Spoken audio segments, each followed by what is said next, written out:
அனைவருக்கும் வணக்கம். என் லைஃப்பில் இந்த மாதிரி ஒரு பெயின்ஃபுல்லான ஒரு சுச்சுவேஷனை நான் ஃபேஸ் பண்ணதே கிடையாது. மனசு முழுக்க வலி வலி மட்டும்தான். இந்த சுற்றுப்பயணத்தில் என்னென்ன மக்கள் பார்க்க வராங்க, அதுக்கு ஒரே ஒரு காரணம் தான், அவங்க என் மேலே வச்சிருக்கிற அன்பும் பாசம். அந்த அன்புக்கும் பாசத்துக்கும் நான் எப்பவும் கடமைப்பட்டிருக்கிறேன். அதனால தான் இந்த சுற்றுப்பயணத்தில் மற்ற எல்லா விஷயங்களையும் தாண்டி மக்களுடைய சேஃப்டி, அதில் எந்த காம்ப்ரமைஸும் பண்ணிடக்கூடாதுன்றதுக்காக தான் அது என் மனசில் ரொம்ப ஆழமாக இருக்கும் அந்த எண்ணம். அதனால தான் இந்த அரசியல் காரணங்கள் எல்லாத்தையும் தவிர்த்துட்டு ஒதுக்கி வச்சுட்டு மக்களுடைய சேஃப்டி மட்டும் மைண்டில் வச்சுக்கிட்டு அதுக்கான இடங்களை சூஸ் பண்ணுறது, அதுக்கான இடங்களை பார்த்து பெர்மிஷன் கேட்கறது, போலீஸ் டிபார்ட்மெண்ட்டில் அதை ரிக்வெஸ்ட் பண்ணி கேட்போம். ஆனால் நடக்கக்கூடாதது நடந்துருச்சு. நான் மனுஷன் தானே.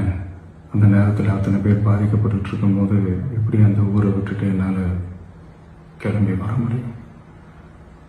நான் திரும்ப போகணும்னு இருந்துச்சுன்னா அது ஒரு காரணம் காட்டி அங்கே வேறு சில பதட்டமான சுச்சுவேஷன்ஸ், வேறு சில அசம்பாவிதங்கள் அந்த மாதிரி எதுவும் நடந்துடக்கூடாதுன்றதுக்காக தான் நான் அவாய்ட் பண்ணேன்.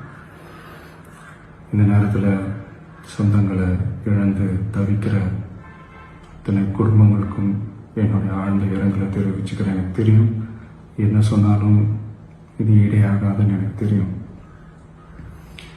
ஹாஸ்பிட்டலில் ட்ரீட் பண்ணிகிட்ருக்கிற எல்லாருமே சீக்கிரமாக க்யூர் ஆகி வரணுன்றது இந்த நேரத்தில் நான் வேண்டிக்கிறேன். கூடிய சீக்கிரமே உங்கள் எல்லாரையும் நான் சந்திக்கிறேன். இந்த நேரத்தில் எங்களுடைய வலிகளை, எங்களுடைய நிலைமையை புரிஞ்சுக்கிட்டு எங்களுக்காக பேசின அரசியல் கட்சிகளை சார்ந்த நண்பர்கள், தலைவர்கள் அனைவருக்கும் என்னுடைய நன்றியை தெரிவிச்சுக்கிறேன். கிட்டத்தட்ட ஒரு 5 மாவட்டத்துக்கு பிரச்சாரத்துக்கு போனோம். இந்த மாதிரி எதுவுமே நடக்கல. ஆனால் கரூரில் மட்டும் ஏன் எப்படி நடக்குது, எப்படி நடக்குது? மக்களுக்கு எல்லா உண்மையும் தெரியும். மக்கள் எல்லாத்தையும் பார்த்துக்கிட்டு இருக்கிறாங்க. கரூரை சேர்ந்த அந்த மக்கள் அந்த உண்மையெல்லாம் வெளியில் சொல்லும்போது எனக்கு கடவுளே நேரில் வந்து இறங்கி அந்த உண்மைகள்லாம் சொல்கிற மாதிரி எனக்கு தோணுச்சு. சீக்கிரமே எல்லா உண்மைகளும் வெளியில் வரும்.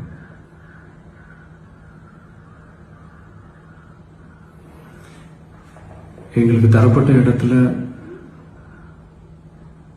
நாங்கள் போய் அந்த ஸ்பாட்டில் நின்று நாங்கள் பேசிட்டோம். அதை தாண்டி எந்த தவறும் எங்கள் சைடில் நாங்கள் எதுவுமே செய்யலை.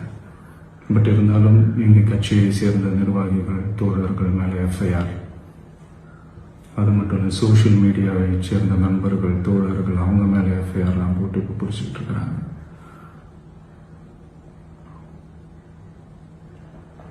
சிஎம் சார், உங்களுக்கு ஏதாவது இந்த பழி வாங்கணும் அப்படின்ற எண்ணம் ஏதாவது இருந்துச்சுன்னா என்ன வேணாலும் பண்ணுங்க.